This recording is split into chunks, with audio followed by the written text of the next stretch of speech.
बहुत सारे सवाल जहन में गूंज रहे हैं और उनके जवाबात भी।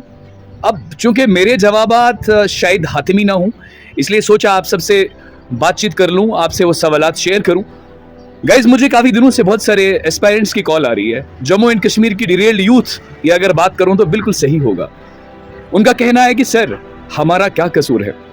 हम दिनों रात मेहनत करके हर बार एग्जाम में अच्छे मार्क्स लेके आते हैं, इतना कि सिलेक्शन भी ली, लेकिन यहाँ पे होता क्या है कि कभी एग्जाम स्क्रैप हो जाता है स्कैम के चलते, या तो कभी कोई ब्लैक लिस्टेड कंपनी को हायर कर दिया जाता है। भला इसमें हमारी गलती क्या? उन लोगों को पकड़ो ना, लेकिन जो हमारी मेहनत है हमें उसका इंसाफ कौन देगा? हमारा जो वक्त लगा हमें उसका इंसाफ कौन देगा? और हम आगे का क्या सोच के चले? क्योंकि अगर बार बार हमारे साथ ऐसा ही होगा तो हमारा फ्यूचर क्या होगा? हम किस चीज को लेके आगे बढ़ेंगे?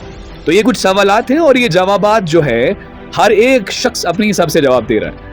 अगर एक हमारे ही बीच में बहुत सारे पेरेंट्स ऐसे हैं जो ये कहते हैं और सीना ठोक के कहते हैं कि तमाम का तमाम एग्जाम स्कैम है, और कुछ लोग ये कहते हैं कि ये जो स्कैमर्स है इनकी गलती से हुआ है, कुछ स्कैमर्स हैं। और दूसरी पार्टी ये कहती है कि भाई ये जो स्कैम करने वाले हैं, री एग्जाम वाले बंदे हैं, इनके पल्ले कुछ नहीं है, ये फेलियर्स है। लेकिन इस बीच जब मैं सोचता हूं तो मेरे पास बहुत सारे जवाब भी आते हैं और उन जवाबों में बहुत सारा सब्सटेंस होता है, बहुत सारी बातें ऐसी होती हैं कि जो मायने रखती है। और अगर मैं वो बातें कहूं तो कुछ जो हमारे साइड्स होती हैं वो मुत्तफिक हो जाती हैं, और कुछ साइड्स जो होती हैं वो डिसएग्री रहती हैं कि जो बातें मैंने बोली हैं वो बिल्कुल गलत बातें हैं, और कुछ बातें जो है दूसरों को बिल्कुल सही लगती है। लेकिन गाइज, ये बात नहीं है।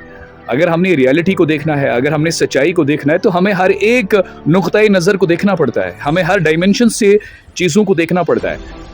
मैं गवर्नमेंट से ये मुतालबा करता हूँ और एक सवाल करना चाहता हूँ कि अगर आप एग्जाम स्क्रैप कर रहे हैं, बिल्कुल सही कर रहे हैं, स्कैम हो रहा है, जेन्युइन जो भी आप कर रहे हैं, लेकिन इस बीच जो लोग फंसे हैं, जो लोगों ने सच में अपनी मेहनत से कामयाबी बनाई है, जो लोग अपनी मेहनत से आगे बढ़ रहे हैं, उनके बारे में आप क्या सोच रहे हैं? और ये जो डायरेक्ट आपने स्क्रैप कर दिया, उन पे क्या बीती होगी?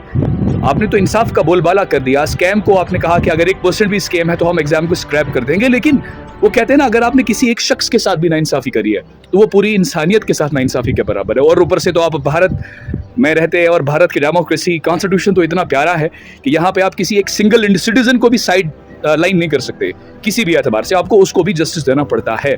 लेकिन क्या यहाँ पे ऐसा हो रहा है? हम यहाँ पे एक और सवाल आ रहा है कि मेजॉरिटी में बच्चे चाहते हैं कि एग्जाम स्क्रैप हो, फलानी चीज़ हो, फलानी चीज़। ये भी एक सवाल देखने को मिलता है, लेकिन मैं तमाम एस्पायरेंट्स से यही कहूँगा कि ऐसी कोई बात नहीं है। ये आपका एक नज़रिया है, लेकिन मैं ये आपको बताऊँ कि स्कैम है, ब्लैक लिस्टेड कंपनीज हैं, उनकी धांधलियाँ हैं। अगर अब एपटेक की ही बात ले लें तो देखिए, पूरे देश के अंदर एक तहलका मचा दिया है, एक खौफ व हिरास का माहौल बना दिया एपटेक ने। हर बार हर नए दिन एक नया स्कैम सामने को आ रहा है, पेपर लीकेज सामने को आ रहा है, लेकिन एक्शंस नहीं लिए जा रहे। ठीक, कंपनी को बाहर नहीं फेंका जा रहा है, नए रेगुलेशंस, रूल्स नहीं बनाए जा रहे। जेकेएसएसबी को ये नहीं कहा जा रहा है कि आप ना प्राइवेट जो कंपनीज का इंटरवेंशन, इनको खत्म कर दीजिए, उनका पार्टिसिपेशन खत्म कर दीजिए। आपके पास अपना सेटअप है, आपके पास जो है यहाँ पे जो मैन पावर रिक्वायर्ड है वो भी आपको यहाँ मिल जाएगी। बहुत सारे डिपार्टमेंट्स हैं, एजुकेशन डिपार्टमेंट की बात करें, और वैसे भी जिन दिन एग्जाम्स होता है उन दिन छुट्टियाँ होती हैं कॉलेजेस में, स्कूल्स में, तो उनको यूटिलाइज करिएगा आप लोग। क्यों आप एक थर्ड पार्टी को इंटरवेंशन का मौका देते हैं और स्कैम्स, लीकेजेस का मुद्दा वही लोग बनते हैं?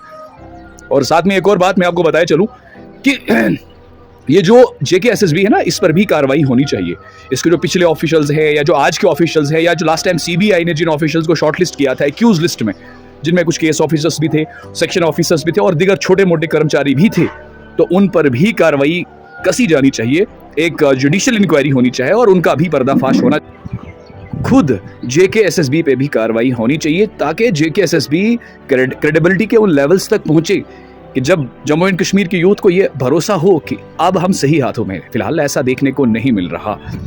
उसके बाद मैं आपको बताया चलूं कि हम लोग ना कहते हैं ना, मतलब निकल गया तो पहचानते नहीं।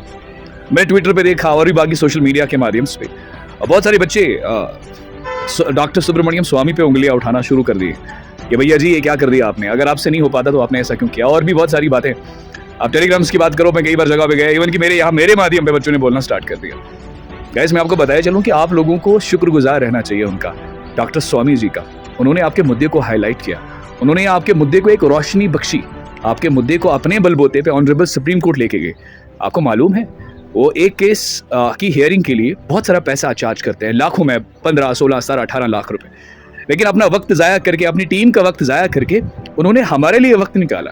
और आज वही, क्योंकि डॉक्टर सुब्रमण्यम स्वामी सुप्रीम कोर्ट से बड़े नहीं है, उनको जो जेन्युइन लगा था, उनको जो एज पर लॉ लगा था, लीगल लगा था, उन्होंने कार्रवाई करने की कोशिश करी, वो आगे बढ़े और हमारे लिए लड़े, हमारे लिए बात की। लेकिन बड़ा दुर्भाग्य है, बड़े अफसोस के साथ कहना पड़ रहा है मुझे कि हम में से कुछ लोग जो कल को ये बता रहे थे स्वामी जी, और आज उनके लिए पता नहीं आप शब्द बोल रहे हैं। अरे शर्म करो तुम जैसे लोगों, बेशर्मी की हद होती है। इतना अपॉर्चुनिस्ट, इतना मटेरियलिस्ट अप्रोच, इतना मतलबी अप्रोच, शर्म आनी चाहिए। क्या आपको नहीं लग रहा कल को अगर ऑनरेबल हाई कोर्ट के अंदर मे बी आपके फेवर में नहीं आता है, तो भी आपको सुप्रीम कोर्ट जाना है और आपको ऐसे लोगों की लीगल एडवाइस की जरूरत पड़ेगी, इनके सपोर्ट की जरूरत पड़ेगी। क्या आप अपने बलबूते पे वहां जा सकते हैं? अरे सुप्रीम कोर्ट में लड़ना फाइनेंशियली ये बहुत बड़ा एक हिरकुलियन टास्क होता है, थोड़ा शर्म करिएगा। और उसके अलावा बाकी कोई दिक्कत नहीं है, उन्होंने अपने एंड से बहुत अच्छा प्रयास किया है, हम उनके बहुत शुक्रगुजार हैं। मैं तहे दिल से अपने इस पावर पॉइंट के माध्यम से डॉक्टर स्वामी जी का बहुत बहुत शुक्रिया अदा करना चाहूँगा और उन्हें ऑल द बेस्ट कहूँगा कि सच के साथ खड़े रहें हमेशा। ये सिर्फ हमारी बात नहीं, जम्मू एंड कश्मीर की, जहाँ भी आपको लग रहा है आप ऐसे आगे बढ़ते रहिए, भगवान आपको तौफीक दे, तंदुरुस्ती दे और आप ऐसी इंसानियत का जो है काम अंजाम दें और ऐसे ही खड़े रहें जब भी। और वैसे भी मुझे लगता है कि हमें और आइंदा भी आपकी हेल्प की ज़रूरत पड़ेगी, तो प्लीज़ जुड़े रहे। और जो हमारे कुछ खोटे सिक्के हैं हम में से, उनकी तरफ से मैं आपसे माजरत चाहता हूँ अगर आपको बुरा लगा हो। फिलहाल गाइस आज के लिए इतना ही, मिलेंगे आगे नई बात के साथ, तब तक के लिए जय हिंद, जय भारत।